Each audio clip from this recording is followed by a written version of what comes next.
Selamat pagi, Assalamualaikum warahmatullahi wabarakatuh. Waalaikumsalam warahmatullahi wabarakatuh. Apakah hari ini ada yang tidak masuk?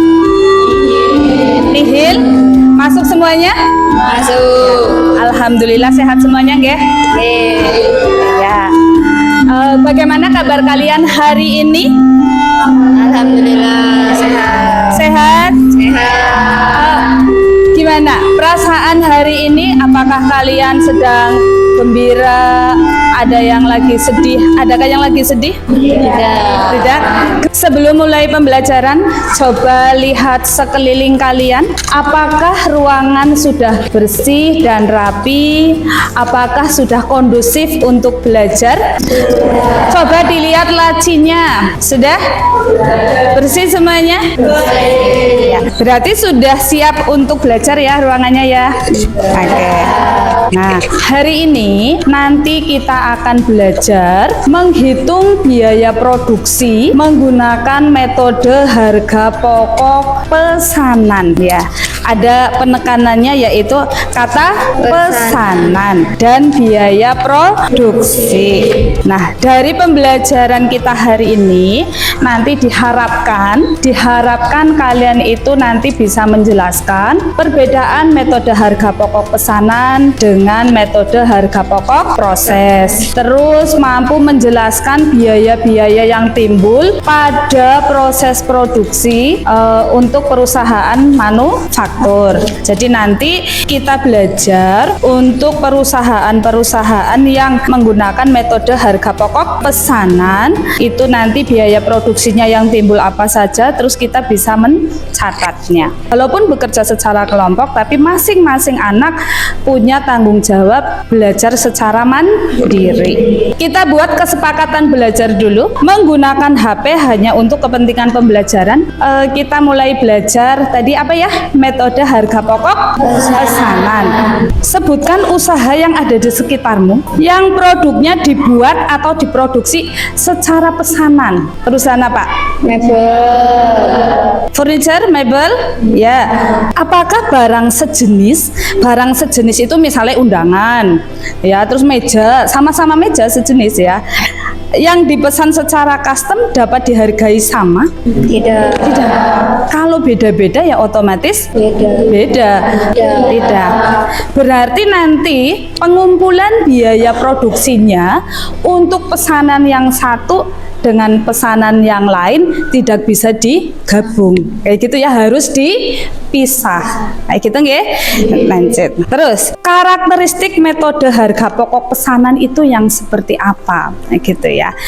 Jadi metode pengumpulan biaya produksi ini diterapkan oleh perusahaan yang berproduksi atas dasar pesanan. Biaya produksinya nanti digolongkan menjadi dua, yaitu produksi langsung dan tidak langsung. Yang tidak langsung adalah biaya overhead pabrik. Yang biaya produksi langsung adalah biaya bahan baku dan tenaga kerja yang langsung. Biaya produksi dikumpulkan untuk setiap jenis produk secara individual. Dalam artian pesanan A dengan pesanan B dengan pesanan C itu tidak bisa digabungkan ya gitu nggih. Artinya biaya produksi untuk pembuatan suatu jenis produk pesanan dikumpulkan tersendiri, terpisah dari biaya produksi untuk pembuatan jenis produk pesanan yang lain. Misalnya tadi mengerjakan pesanan pintu, kan ada kartu harga pokok produksinya, kayunya berapa, kacanya berapa. Jadi terakhir dijumlahkan ketemu harga pokok produksi. Penghitungan harga pokok produknya dihitung setelah produk yang bersangkutan selesai diproses. Harga pokok produk yang telah selesai dihitung berdasarkan data biaya yang tercatat dalam kartu harga pokok produk untuk pesanan yang bersangkutan. Ada gambaran? Ada. Persediaan bahan bakunya di debit, kreditnya adalah kas atau utang, tergantung transaksinya apakah secara tunai atau secara kredit. Ada BOP yang dianggarkan di depan atau yang namanya apa tadi ya, yang dianggarkan di depan ya, BOP yang dibebankan, dan ada BOP yang sesungguhnya terjadi ketika proses produksi ya. Jika BOP yang sesungguhnya lebih besar, waduh, sudah dianggarkan segini ternyata pada prakteknya kok segini kayak gitu kan ya, berarti debitnya adalah BOPD, kreditnya adalah BOPS, terus debit lagi selisih BOP, berarti kan selisih kurang, kayak selisih kas mbak, next selisih kurang kan debitnya yang selisih ya. Debitnya adalah selisih BOP, kreditnya adalah BOPS. Terus kreditnya berarti biaya bahan baku, biaya tenaga kerja, dan biaya overhead ya. BDP itu barang dalam proses. Berarti kan wis rampung, wis ora barang dalam proses maning ya kan ya, makanya barang dalam prosesnya kita kreditkan. Lah ini link YouTube tentang metode harga pokok pesanan, kalian bisa browsing di YouTube ya, metode harga pokok pesanan yang ini silahkan bisa dipelajari, bisa di browsing dulu. Metode harga pokok pesanan itu bisa jadi referensi belajar yang lain gitu ya. Yang tanya ke temannya baru mudeng ya, nanti tanya ke temannya. Sekarang kita tinggal latihan soal. Tadi kan sudah lihat pencatatannya nih, jurnal-jurnalnya ya kan, sudah saya share juga ya. Ya, nah ini sekarang kita praktekkan ya ke dalam soal. Kita masukkan ke dalam soal. Kayaknya pada ngantuk ya, habis pindah kelas terus kesel ya. Tarik nafas dulu semuanya. Kita hentikan aktivitas sejenak ya. Nggak ada yang beraktivitas dulu. Pulpen barang digeledak nakabeh ya. Pokoknya semuanya diletakkan dulu. Tarik nafas, relax dulu. Nah, penak kan tadi ya? Rasanya jadi kepenak. Sudah relax? Kita selingi dengan ice breaking, oke? Oke. Biar nggak ngantuk. Ada 3 peraturan di sini. Yang pertama, apabila saya nanti bilang clap, berarti tepuk tangan. 1 kali aja cukup, 1 kali aja. Iya. Ya. Nah, terus untuk yang kedua, apabila saya bilang pen, berarti ambil pulpen yang ada di meja. apa pen? Iya. Oh, pen. Ambil pulpen yang Punya ada di pulpen meja. semuanya kan? Iya. Oke. Nah, apabila saya bilang silent, jangan ada pergerakan, jangan ada aktivitas sama sekali. Berarti pulpennya ditaruh? Iya. Oke. Kita harus fokus ya. Kalau misal nggak fokus Ya. nanti bisa kalah. Dan untuk yang kalah nanti ada konsekuensinya, yaitu Aduh, ngapa? menyanyikan Mars SMK Negeri Nusa Uli. Oke. Oke, bisa dimulai ya, bisa dimulai ya. Iya. Iya. Jadi harus fokus sama apa yang saya ucap. Yang pertama, clap, silent, pen, pen, clap, silent, silent, clap, pen, silent, clap. Iya. Siapa? Gak apa-apa sini Put, gak apa-apa. Nanti kan nyanyinya bareng sama Ivan. Terus Kita ambil 3 ya Bu Ya, ya. 3, oke. Clap, silent, iya. Siapa tadi? Aul maju. Oke, ini yang terakhir ya, ini yang Terakhir, terakhir ya. ya. Peraturannya agak lain. Yang pennya itu diganti book. Pen, clap, book, clap, pen, Di sini dong, rada ke tengah. Agak ke tengah. Ke sini. Oke, bisa dimulai ya. Oke. 1, 2, 3. SMK Negeri Nusa Ungu, tempatku belajar dan mencari ilmu. Udah seger ya? Ini berapa sini kelompoknya? 6. Yang terakhir berapa itu? Ini 3, 5, 6. Dah. Ya. Silahkan dikerjakan secara berkelompok ya. Tapi masing-masing anak punya tanggung jawab. Biar waktunya efektif, cepat, gitu ya. Nanti kita kerjakan satu kelompok, ada yang dapat 2 nomor, ada yang dapat 1 nomor. Harusnya selesai 15 menit ya. Terus setelah itu presentasi di depan ya. Ketika presentasi yang lain mendengarkan. Tolong satu kelompok itu semuanya bekerja, ikut mikir, tidak hanya menyalin jawaban dari teman, tapi silakan kalian bekerja sama. Bisa menggunakan buku, referensinya bisa dari buku, bisa dari materi yang saya share, bisa lihat internet juga boleh. Nah, kelompok 1 nanti mengerjakan nomor 1 yang kasus 1, kelompok 2 kasus 2, kelompok terakhir mana? Selesaikan 2 soal, 2 kasus, yaitu nomor berapa, Han? Kasus 6 dan kasus 7. Silahkan dikerjakan mana? Di kertas yang saya bagikan, lembar kerja yang saya bagikan. Ini kan POPD-nya, terus selisihnya, ya.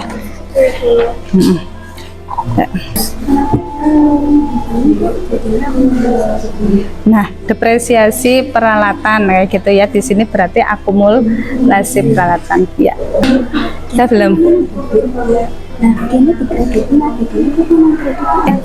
dari kasus sama kayu sama. Kaso itu terbuat dari kayu. Nah, jenisnya ada papan, ada yang kaso. Nah, kisingnya papan, yang ini namanya kaso. Iya. Sudah mau 15 menit? Apalagi? Perlengkapan itu kan habis pakai ya. Berarti meter apa ada meter? Oh iya pakai meteran ya. Ini peralatan ya. Peralatan berarti. Karena nggak habis pakai.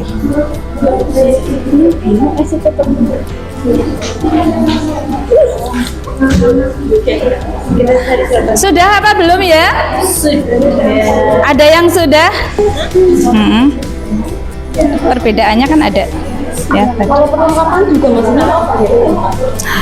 Yang apa sih misalnya?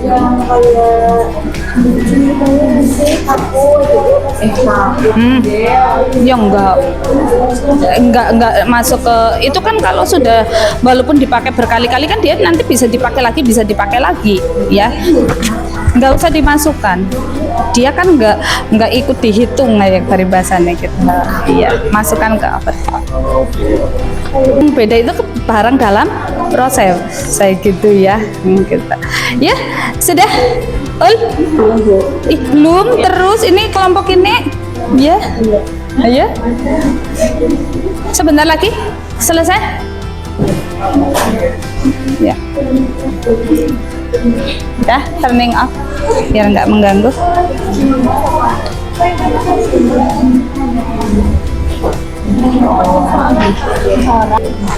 Assalamualaikum warahmatullahi wabarakatuh. Waalaikumsalam warahmatullahi wabarakatuh. Kami dari kelompok 2 akan mempresentasikan hasil dari yang lain bisa menyimak ya, yang sudah selesai bisa menyimak ya. Bacakan kasusnya. Kasus berapa? 2 ya, kasus 2 ya.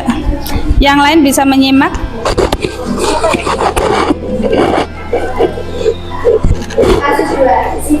Wijaya mendapatkan pesanan dari SMK Negeri Solo berupa 300 set meja dan kursi belajar siswa.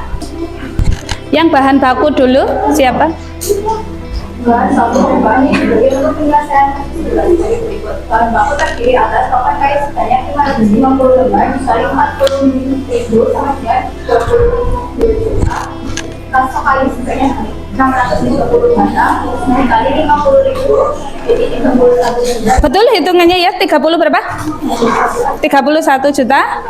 Ya. Maksud kredit dibayar dengan kredit sama 50 juta 500. Jurnalnya catatlah, kan berarti jurnalnya ya. Sudah di jurnal apa belum? Hah?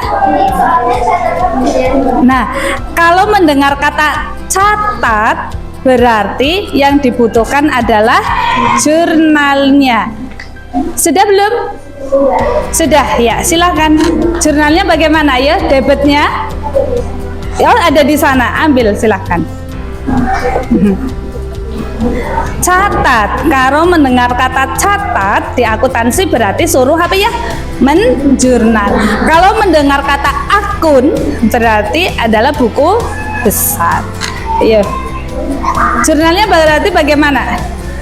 Jadi jumlahnya di debit persediaan bahan baku dengan jumlah 53.500.000, Sesuai nominalnya tadi berapa? 50 ketemu? 3.500.000. Kreditnya yaitu utang di sebelah kredit 53.500.000. Ya. Itu untuk persediaan bahan baku. Kalau persediaan bahan penolong itu sebenarnya debit persediaan bahan penolong 8 juta dan di sebelah kredit utang dengan sejumlah 8 juta. Ya, jurnalnya besok sambil dihafalkan lagi nggih. Ya, harus paham, setelah paham jadi hafal. Ngerti kok nggih? Ini masih textbook nggak apa-apa. Ya, masih latihan. Ya. Sudah ada yang mau ditanyakan? Sudah jelas tadi ya. Berarti kita mendebet apa tadi? Bahan persediaan bahan baku, terus debet lagi persediaan bahan penolong, kreditnya apa tadi? Utang. Kenapa utang? Ya, ya, sudah silahkan. Sekian presentasi dari kami. Ya. Assalamualaikum warahmatullahi wabarakatuh. Waalaikumsalam warahmatullahi wabarakatuh. Ya. Terima kasih sekali yang sudah maju ya. Kelihatannya waktunya sudah habis. Yang belum maju berarti maju di pertemuan yang akan datang. Berarti kalau pakai metode harga pokok pesanan, tadi bagaimana ya? Cocok diterapkan untuk perusahaan yang memproduksi secara pesanan. Ya. Contohnya perusahaan apa tadi?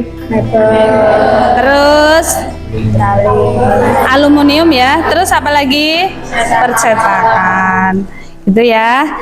Dipelajari lagi di rumah nanti. Link YouTube-nya bisa dibuka ya. Terus bisa browsing sendiri untuk menambah. Dah selesai. Berarti kita refleksikan diri dulu. Yuk. Nah, ya, merefleksikan berarti melihat pada diri sendiri. Melihat pada diri sendiri, kira-kira tadi apakah saya mudeng dengan yang di pembelajaran kali ini? Kan masing-masing orang beda ya. Silahkan bertanya pada dirimu sendiri. Apakah pembelajaran hari ini kalian mudeng? Mudeng enggak? Mudeng apa berarti paham? Ya. Terus kendala apa saja yang muncul? Susah ternyata gitu ya. Waktu ternyata suruh 15 menit. Tadi 20 menit belum ya. Akhirnya 25 menit. Berarti perlu berlatih kembali. Ya. Silahkan kalian melihat pada diri sendiri. Oh, saya masih kurang ini, berarti saya harus apa? Apakah saya harus menambah referensi belajar? Apakah saya harus bertanya ke temannya? Gitu nggih? Apakah saya harus tanya langsung ke bu guru? Silahkan, boleh ya. Oke, ada pertanyaan? Tidak ada? Tidak ada? Ya, sampai bertemu kembali pada pertemuan selanjutnya. Berarti pertemuan besok kita melanjutkan untuk presentasi. Ya, sekian dulu pertemuan kita hari ini. Selamat siang. Assalamualaikum warahmatullahi wabarakatuh. Waalaikumsalam warahmatullahi wabarakatuh. Terima kasih Bu Priasih. Sama-sama.